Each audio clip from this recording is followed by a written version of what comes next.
Ever wondered how a simple soldier could rise to the esteemed title of a knight during the medieval times? Well, let's travel back to the early Middle Ages, when knighthood was in its infancy. Originally, knights were simply professional soldiers, hired for their military skills. But over time, they evolved into a distinct social class, a transformation that was nothing short of remarkable. Becoming a knight was no easy task. It required rigorous training that began in childhood, often as a page, then a squire, before finally earning the honor of knighthood. But it wasn't just about physical prowess. Knights were also expected to adhere to the code of chivalry, a set of values that emphasized honor, courage, and loyalty.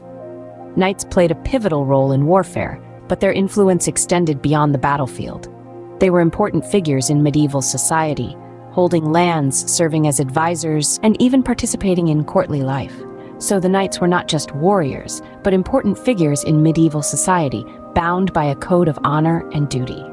What image comes to mind when you think of the Middle Ages? A grand castle, perhaps? These formidable structures were far more than mere symbols of power and status. Their evolution and importance in the medieval world are tales worth unraveling. Initially, castles started as simple wooden structures known as motte and bailey castles.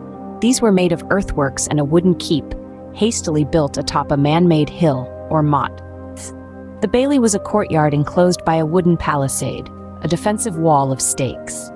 However, the vulnerability of wood to fire and its lack of durability propelled a shift towards stone. Stone castles, with their towering walls and imposing keeps, were built to withstand sieges and the ravages of time, providing a more secure stronghold. The grandeur and might of these structures personified the nobility's power, showcasing their ability to command resources and manpower. But castles were not just for the nobility. They were bustling hubs of medieval life, often housing entire communities within their fortified walls.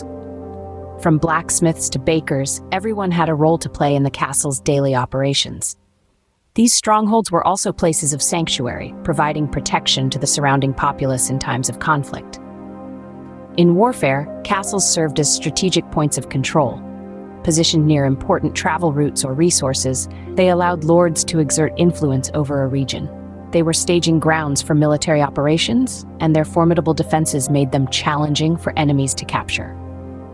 The design of these fortresses was a testament to the ingenuity of medieval engineers, with features like drawbridges, portcullises, and murder holes to fend off attackers. Beyond their military function, castles were also seats of governance. The Great Hall of a castle was where the lord would hold court, settling disputes, making decisions, and hosting grand feasts. From these halls, the medieval world was governed and the rule of law upheld. From fortresses of war to seats of governance, castles were truly the powerhouses of the medieval world. Their stone walls bear witness to a time of knights and nobility, of power and war, of a world that shaped the course of history. Ever questioned how society was organized during the Middle Ages? If you've ever wondered about this, then you're in for a treat as we delve into the fascinating world of medieval feudalism. Feudalism, in essence, was a hierarchical social system that structured society during this era. It was a complex web of loyalties and obligations, a pyramid structure with the king at the top, followed by the nobles, knights, and finally the peasants or serfs at the bottom. The king, as the top figure, granted lands known as fiefs to his most trusted nobles, who in turn swore fealty to him. These nobles, or lords, became the king's vassals, pledging military service and counsel in return for the protection and economic benefits of the land.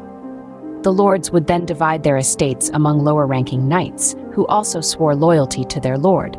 These knights would offer their military service to the lord, providing a ready force to defend the realm or wage war if necessary. At the very bottom of this pyramid were the serfs, the backbone of the feudal economy. Serfs were tied to the land, farming it to feed themselves and their lord's household.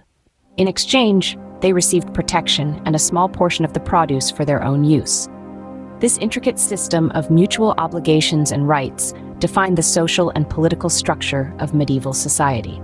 It was not a perfect system by any means. It was a system riddled with inequality and exploitation, yet it provided a degree of social stability and order. The lords wielded significant power, but they also had responsibilities. They were expected to protect their vassals, administer justice, and manage their estates effectively. Likewise, the vassals and serfs had rights, including the right to justice and the protection of their lord. Feudalism, therefore, was the glue that held the medieval society together, defining roles, responsibilities, and relationships. It was a system that, for better or worse, shaped the Middle Ages and left an indelible mark on the course of history. So, how did knights, castles, and feudalism shape the medieval world? Knights, those paragons of chivalry, were more than just armored warriors on horseback. They were the embodiment of a code of conduct, a set of virtues that guided their actions both on and off the battlefield. Their training was rigorous, molding them into formidable fighters, but it also instilled in them the ideals of honor, courage, and loyalty. Knights were the champions of the medieval world, their deeds of valor and romance celebrated in the tales and songs of the time.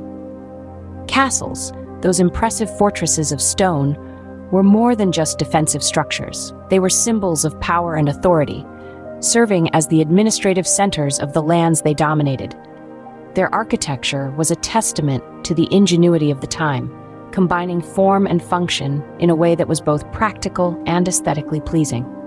Castles were the strongholds of the medieval world, their imposing presence a constant reminder of the might and majesty of their lords. Feudalism, that complex web of relationships and obligations, was more than just a social and political system. It was the framework that organized medieval society, defining the roles and responsibilities of everyone within it.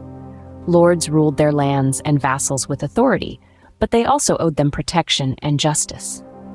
Vassals served their lords with loyalty, but they also had rights and privileges. Serfs worked the land, but they also had a place and purpose within the system.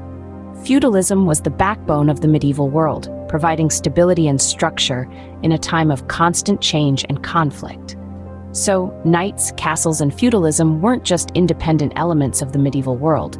They were interconnected, each playing a crucial role in shaping the society, culture, and politics of the time. They were the pillars upon which the medieval world was built, their influence resonating through the centuries to the present day. Just like a tapestry, knights, castles, and feudalism were interwoven threads that together formed the vibrant and complex picture of the medieval world.